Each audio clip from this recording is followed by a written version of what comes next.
அனைவருக்கும் என்னுடைய அன்பான வணக்கம். அண்மை காலமா ஒரு பழைய ஞானி ரொம்பவும் பிரபலமாக இருக்கிறார், போதி தருமர் அப்படிங்கிறவர். இந்த போதி தருமர் அப்படிங்கிறவர் கூட நம்ம புத்தகங்களில் படித்து நம்முடைய பாரம்பரியத்திலேருந்து தெளிவடைஞ்சு தெரிஞ்சு அப்படிலாம் தெரிஞ்சுக்கிட்டதை விட கொஞ்சம் திரைப்படம் மூலமாக அதிகமாக தெரிஞ்சுக்கிறதுக்கு இப்போ வாய்ப்பாகி போச்சு.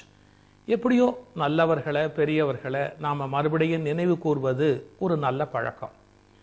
போதி தர்மர் தான் இப்படியெல்லாம் தெரியாமல் போயிட்டார் நினைக்க வேண்டாம். போதி தர்மருடைய மூல குரு புத்தர். புத்தரையே நம்ம சரியாக புரிஞ்சுக்காம போயிட்டோம். ஏன்னா புத்தர் இந்த இந்திய நாட்டில் ஒரு பெரிய சக்தியாக மேலே எழுகிற போது அவர் வேதங்களை கடுமையாக விமர்சனம் பண்ணினார். அதுவரையில் மக்கள் நம்பிக்கொண்டிருந்த சொர்க்கம், நரகம், மோட்சம் இவற்றையெல்லாம் புத்தர் கேள்வி கேட்க தொடங்கினார். அப்புறம் யாக யஜ்யங்களில் ஆடுகளை பலி கொடுப்பதையெல்லாம் கண்டிச்சார். நம்முடைய நீண்ட கால பக்தி வழிபாட்டு முறைகளையெல்லாம் ஒரு உலுப்பி அறிவுபூர்வமாக புத்தி, புத்தா, போத இதெல்லாம் அதுலேருந்து பிறந்தது. அதாவது நம்முடைய புத்தி என்கிற அறிவின் அடிப்படையில் வைத்துக்கொண்டு மனதை வெளியே தள்ளு என்றவர் புத்தர். அதாவது மனம் என்பது பழகாலமாக சேகரித்த ஒரு உணர்ச்சி நிலை. அது கடந்த கால சேகரிப்பு. மனம் என்பது கடந்த காலத்தின் சேகரிப்பு.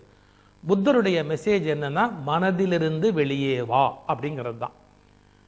மனசை அடக்கு கிடக்குங்கிறதுலாம் இல்லை, மனதிலிருந்து வெளியே வா அப்படிங்கிறது தான் புத்தருடைய ஆழமான செய்தி. அந்த வரிசையில் புத்தருக்கு நிகராக வந்த சீடர் தான் போதி தருமர். நமக்கு அவரை பற்றி என்ன ஒரு பெரிய பெருமை அப்படின்னா, அவர் தமிழ்நாட்டுக்காரரு, அவர் காஞ்சிபுரத்துக்காரரு, அதெல்லாம் இப்போ தான் கண்டுபிடிச்சிருக்கோம். நம்ம ஆராய்ச்சி பண்ணி அதெல்லாம் இப்போ தான் கண்டுபிடிச்சிருக்கோம். அடே நம்பாளப்பா அப்படின்னு கண்டுபிடிச்ச உடனே அவரை பற்றி தெரிஞ்சுக்கணும் அப்படிங்கிற ஒரு ஆர்வம் வந்திருக்கு. அவர் புத்தருடைய கோட்பாடுகளால் ஈர்க்கப்பட்டுன்னு சொல்ல மாட்டேன், ஏன்னா ஈர்க்கப்பட்டுன்னு சொன்னால் மனசு இருக்குன்னு அர்த்தம்.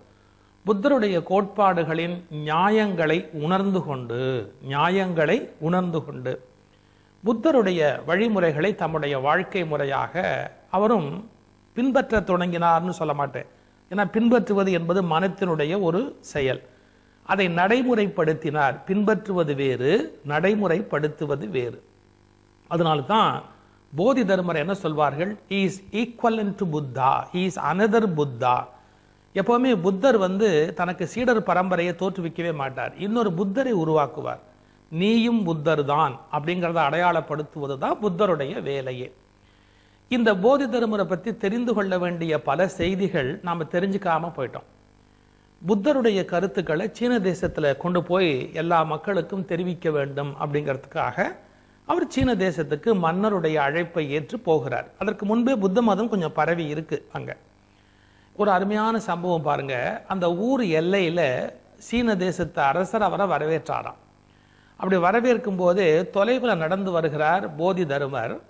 அவர் நடந்து வரும்போது சாஞ்சு நடந்து வர்றார். இதை சீன அரசர் பார்க்கிறார், என்ன இவருக்கு கால் சரியில்லையா, ஏன் இப்படி ஒரு மாதிரி நடந்து வராரு அப்படின்னு. கொஞ்ச தூரம் கழிச்சு பார்த்தா இன்னொரு வேடிக்கையா இருக்கு. போதி தர்மர் ஒரு காலில் செருப்பு போட்டிருக்கிறாரு, இன்னொரு கால் செருப்பை தன்னுடைய கையில எடுத்துக்கிட்டு நடந்து வரார். எப்படி இருக்கும்? பயங்கர காமெடி. ஒரு ரொம்ப பெரிய துறவி, மரியாதைக்குரியவர் அப்படின்னு ஒரு அரசரே வரவேற்கிறதுக்காக வந்திருக்கிற ஆளு கையில ஒரு செருப்பை தூக்கிக்கிட்டு வராருன்னா எப்படி இருக்கும்? ஒரு கையில செருப்பு, ஒரு காலில் செருப்பு, சாஞ்சு நடந்து வரார். அவரை வரவேற்று முடிஞ்சதுக்கு அப்புறமா அந்த அரசர் கேட்கிறாரு, தவறா நினைக்க கூடாது, நீங்க ரொம்ப பெரிய மனிதர், ஏன் நீங்கள் ஒரு கையில் செருப்பு வச்சுருக்கீங்க அப்படின்னு கேட்குறாரு. ஆமாம் தப்பு தான், ஒரு கையில் செருப்பு வச்சுருக்கக்கூடாதுன்னு அந்த செருப்பை எடுத்து தலைமையில் வச்சுக்கிட்டாரு போதி தர்மர். என்னங்க செருப்பை எடுத்து தலைமையில் வச்சுருக்கிறீங்க? செருப்பை யாராவது தலைமையில் வச்சுருப்பாங்களா? இங்கே இருக்கிற யாராவது செருப்பை தலைமையில் வச்சுருக்காங்களா? நீங்கள் என்ன செருப்பை தலைமையில் வச்சுருக்கீங்களேன்னு கேட்குறார் போதி தர்மரை. போதி தர்மர் சிரிச்சுக்கிட்டே கேட்குறார், நீ தலையில் என்னமோ வச்சுருக்கிறியே, அது என்ன? அவர் சீனாவுடைய பேரரசர். அவர் மேலே தலையில் தங்கத்தில் கிரீடம் வச்சிருக்கிறார். அவரை பார்த்து கேட்குறார், நீ தலையில் வச்சிருக்கிறியே அது என்ன? அது கிரீடம். நாங்கள் யாராவது இப்படி ஏதாவது தள்ள வச்சுருக்கோமா? எல்லாரும் வெறும் தலையோடு தானே இருக்கிறோம். நீ மட்டும் என்ன பெரிய கொம்பா முளைச்சிருக்கு, உன் தலைமையில் கிரீடம் வச்சிருக்கிறியே. பாருங்கள், ஒரு அரசரை சந்தித்த உடனே சரி கட்டணும், நாம் இவரை கைக்குள்ளார போட்டுக்கிட்டு இங்கே நம்ம மதத்தை பரப்பணும், நம்ம இவரை கைக்குள்ளார வச்சிருந்தாதான் இங்க சோறு தண்ணி கிடைக்கும், தங்கறதுக்கு இடம் கிடைக்கும், இதெல்லாம் எதுவும் கிடையாது. இப்படியெல்லாம் நினைச்சா அவன் சாமியாரே கிடையாது. இவனை தயவு எப்படி ஏத்துக்கிறது, இவனை அட்ஜஸ்ட் பண்ணி எப்படி போறது, இவனை எப்படி நம்ம சிஷ்யன் ஆக்குறது எல்லாம் யோசிச்சுட்டா அவர் உண்மையான ஞானியா இருக்க முடியுமா? சாமியார் அவனா இருக்கலாம், ஞானியா இருக்க முடியுமா என்ன? போதி தர்மர் கேட்கிறாரு, உன் தலையில நீ கிரீடம் வச்சிருக்கிறியே, ஏன் வச்சிருக்கிற அப்படின்னு கேட்கிறாரு. நான் ராஜா, ஆனால் நான் தள்ள கிரீடம் வச்சிருக்கிறேன். இங்க இருக்கிற எல்லாரையும் விட நான் வித்தியாசமானவன் உன்னுடைய அகங்காரத்தை காட்டுறதுக்கு, உன் திமிர காட்டுறதுக்கு, உன் அகங்காரத்தை காட்டுறதுக்கு தலைமையில கிரீடம் வச்சிருக்கிற. இங்க இருக்கிற எல்லோரையும் விட வேறுபட்டவன் என்பதை காட்டுவதற்கு நீ எப்படி கிரீடம் வச்சிருக்கிறியோ அதே மாதிரி இங்க இருக்கிற எல்லோரிலிருந்து வேறுபட்டவன் நான் காட்டுறதுக்காக செருப்பு வச்சிருக்கிறேன். செருப்பை எல்லாரும் தாழ்ந்ததுன்னு சொல்வாங்க, கிரீடத்தை எல்லாரும் உயர்ந்ததுன்னு சொல்வாங்க. நீ உயர்ந்தவன் அப்படின்னு காட்டுறதுக்காக தலையில கிரீடம் வச்சிருக்கிற. நான் எல்லாரையும் விட பணிவானவன் காட்டிக்கிறதுக்காக செருப்பு வச்சிருக்கிறேன். இப்ப என்னங்கிற? இப்ப இந்த அரசர் ஆடி போயிட்டார். என்னடா வந்ததும் வராதுமாவே இவரோட பெரிய தகராறா இருக்கே அப்படின்னு ஒரு இடத்துல தங்க வைக்கிறாரு. அப்புறம் ஒரு நாள் மறுபடியும் பார்க்குற போது சொல்றாரு, நான் நிறைய புத்த பிக்ஷுக்களுக்கெல்லாம் சாப்பாடு போடுறேன், அவங்க தங்கறதுக்கு ஏற்பாடு பண்ணி கொடுத்துருக்கேன், நிறைய தான தர்மம் எல்லாம் பண்ணியிருக்கிறேன், எனக்கு என்ன கிடைக்கும்? இந்த உலகத்துல எல்லாருடைய விருப்பமே ஏதாவது நல்ல காரியம் பண்ணா ரிசல்ட், விளைவு அல்லது எனக்கு சுய லாபம் என்ன கிடைக்குங்கிற தர்ம வியாபாரம் தான் எல்லா பக்கமும் நடக்குது. அந்த ராஜா கேட்கிறார், எனக்கு என்ன கிடைக்கும்னு கேட்கிறார். போதி தர்மர் சொல்றார், ஒன்றும் கிடைக்காது. ஒன்றும் கிடைக்காதா? உங்களுக்கெல்லாம் வச்சு சாப்பாடு போடுறேன், இத்தனை சாமியாருக்கு சாப்பாடு போடுறேன், நீங்க எனக்கு ஒரு நன்றியாவது சொல்ல வேண்டாமா அப்படின்னாரு. நீ போடுற சாப்பாட்டை நாங்க சாப்பிட்றதுக்கு நீ தான் எங்களுக்கு நன்றி சொல்லணும். நாங்க என்னத்துக்கு சாப்பாடை சாப்பிடணும்னு என்ன தலையெழுத்து? நாங்க எங்க வேணாலும் சாப்பிடுவோம், என்ன வேணாலும் சாப்பிடுவோம், நீ போடுறதான் சாப்பிடணும்னு எனக்கு என்ன தலையெழுத்து?